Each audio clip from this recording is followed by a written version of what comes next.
Welcome to another episode of Who's Up Next, and we're your hosts. I'm Avery. And I'm Mike.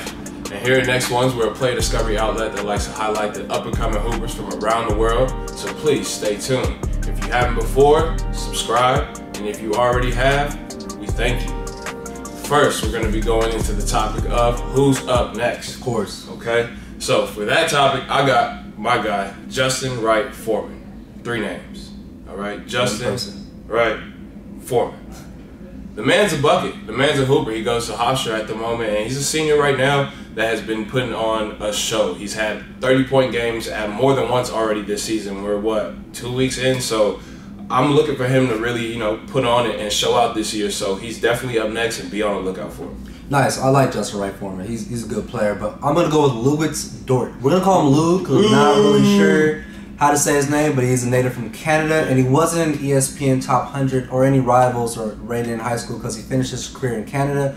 But, of course, we're featuring him, so you know the kid can ball. Player of the week, and he's put on a show this week and dunking on guys, bullying guys over. And well, he is a tank. I would like to see him play with a little bit more pace, but this prospect's for sure one and done. Speaking of tournament games, what tournament performances did you like over the weekend? I know there's a lot to choose from. We had Myrtle Beach, Jamaica, 2K, Maui. But all those tournaments, what stood out to you?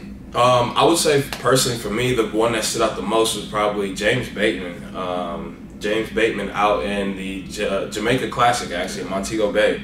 Plays for LMU, and at the moment, man, he has them at 7-0. That's the best start LMU's ever had in school history. And to see that, this group of guys are the guys that put that together, I'm really excited for them. And he had the most standout performance to me because, dude, when I say this dude would be at the free throw line all day, but also get buckets. He was doing so much of it, but making it so difficult for people to stay in front of him that he just personally to me probably had the best showing. He's averaging about 23 points and 5 assists right now. So he's sharing the ball, getting buckets, and really contributing to that team. Yeah, and to add, there's a lot of games to choose from. We're highlighting prospects that you might not know of and people that need more exposure. But definitely James is someone that needs more exposure. Shout out to Mike Dunlap. The kid lives at the line, so thanks for giving him that position. Player of the week. And I'm going to go with Khalil Ahmad, all the way to Myrtle Beach Invitational. We've seen him personally play this summer at the Next One's runs in LA, and he was putting on a show then, and he's carried it on to the season. He's putting on a show now. He put up 40 points, 4-0, 8 threes versus Monmouth. Khalil, salute to you. Looking forward to seeing some more games in person, and he's definitely the Next One's athlete.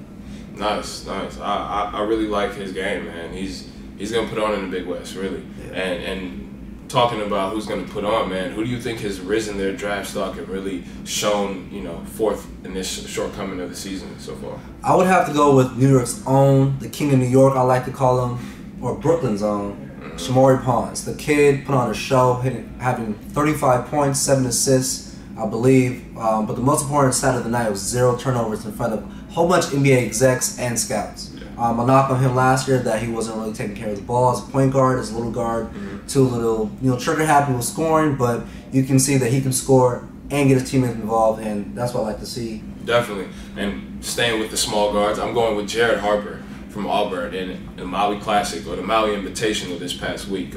He played against Duke and gave them a show, man. Gave them a fight. But game before that, he also put on definitely a great showing and had probably the dunk of the tournament in overtime, actually, against Xavier. So throughout that tournament, honestly, he really played with great pace, great composure, things like that, and showed that he's going to be able to make that jump to that NBA level because he can play with high athleticism and different things like that, but also with great pace and understanding of the game to where they won't be able to rattle him when he gets up to that higher level. And granted, he's a small guard, but he's one that plays with heart and a lot of understanding and determination on that court. So be on the lookout for him. Yeah, put respect on Jared Harper's name. If you haven't seen our videos on him previously, make sure you hit those. Make sure you watch those. All the prospects Mike and I talked about, we already uploaded or we're going to be uploading this week, so stay tuned. Make sure you subscribe, push that push notification button.